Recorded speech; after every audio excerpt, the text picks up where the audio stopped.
Jacques, wat vandag in die son sit.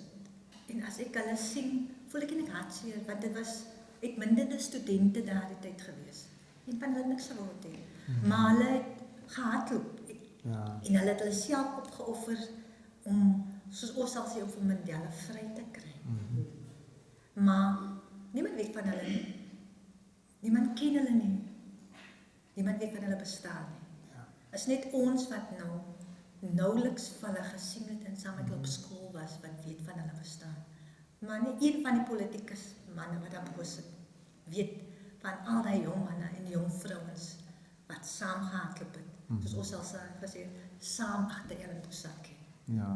So dis baie goed wat min van weet. Die volgende gedig is gesien. Saam met julle gehardloop, saam met julle vryheidsliedere gesing, saam met julle tot laatnag versperringsvuur gespan. Saam het julle as krygsmanne keer op keer die pote uit oorlê, met 'n sakdoek oor die neus, om traanroep te weer, het julle Wrintiwaar die panserwaans met klei, sand, klippe gestook. Die stankreuk van verbrande buitebande, wat jou groet vroeg die volgende oggend op jou nigtermag. Die merkbare letsels in die teerpaaie, lang daarna steeds nog te bespeer. Een vir een is julle gevang, een vir een is julle gemartel, een vir een is julle verban, een vir een is julle waaragtig vrygespreek, een vir een is julle ook dan sommer net so weesgelaat. Die volgende ene ondervind, dis iets wat ek oorgekom het toe ek standaard 9 was. Maar ek gaan eers die gedig lees en dan die agtergrond gee. Swaar was die aanvaarding dat jy nie wil saamstaan, saamstem met vele ander, wat intimideer, diskrimineer teen individuele privaatreg, die reg tot jou eie saak, belang van jou prille jeug.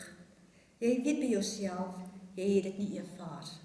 Jy weet wel waarvan gepraat word, jy het geensins dit deurgemaak. Jy kan jouself nie vir 1 minuut indink die omvang, toedrag van gebeure. Geen gesnede letsels was by jou te bespeer. Slegs verhale was vertel, van die bebloemde gewetenlose, slegs splinters in die duisende ander se moe, bloedbelope oë. Jy word dan geblus met stormwater, jy word gedoop met 'n mengsel van goedkoop waspoeier, blykmiddel, ammoniak. Wat was jou sonde? Was jy die toonbeeld van eenvoud, 'n element van die eerskomende? Wat gebeur die insident het plaasgevind? Ek was een van die onmoontlike studente gewees. Omdat een van die, soos ons al gesê het, voorhardlopers by ons huis gebly het, hy was 'n vriend van my broers gewees. Hy kon nie meer die koshuisgeld betaal het nie, en my broer het gevra vir my ouers of hy maar by ons kan kom bly. En daai tyd was ons huis amper soos iemand kan kom, jy kan vra, mama kan na iemand kom bly, die persoon het plekje of wat, my ma so ja sê. So ons het amper soos 'n klein herberg gewees. En hy het toe by ons kom bly. En hy was baie politiek gesind gewees en hy was een van die groot voorlopers gewees.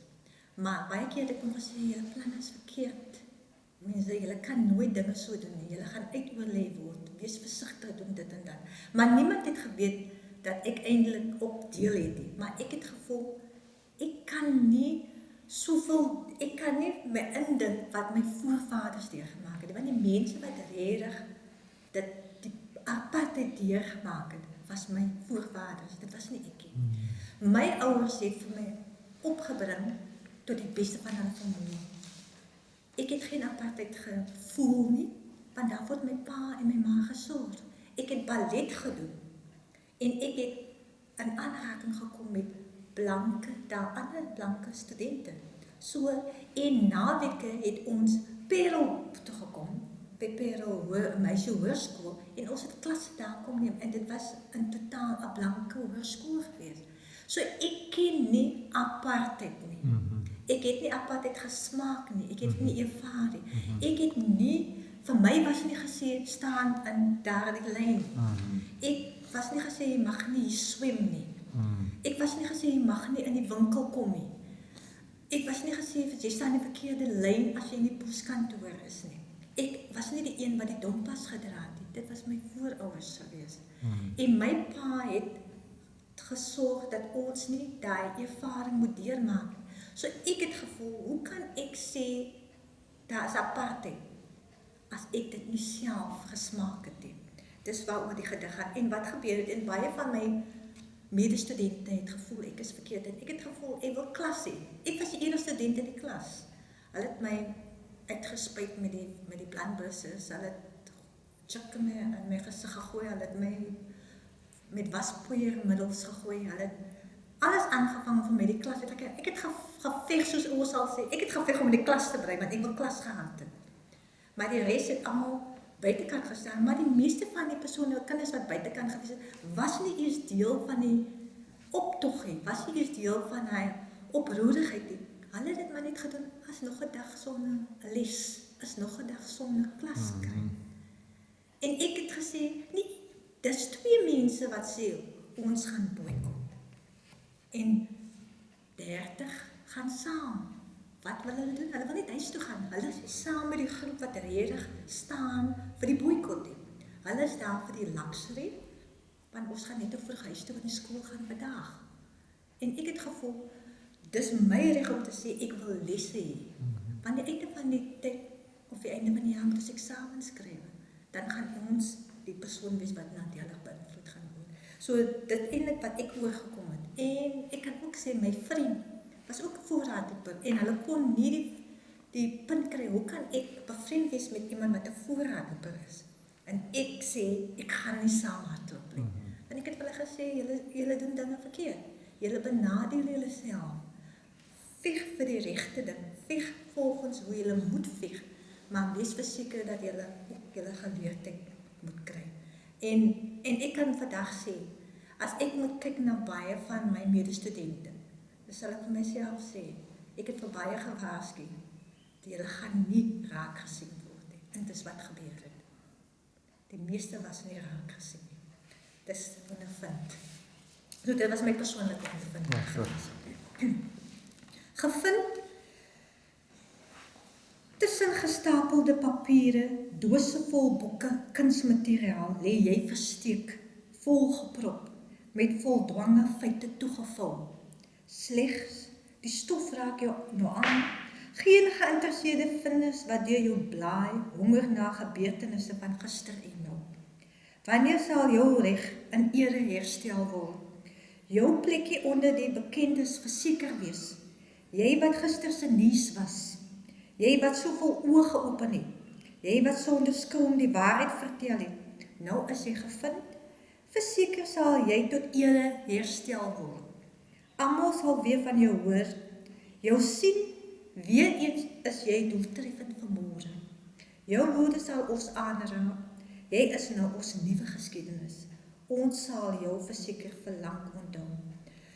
Die gedig gaan oor 'n taak wat ek ontdek het van studente wat destyds op die Bok College was, of soos ons sal sê die Bellville Onderwys College, wat nou ook gesluit is. Baie van die colleges is gesluit wat opleiding verseker het as voornemende onderwysers.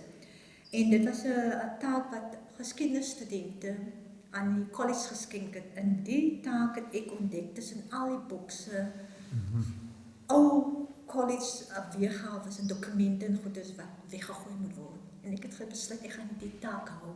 En ek het hierdie taak gegaan en die taak bevat alle koerant uitknipsels van die 80e jare.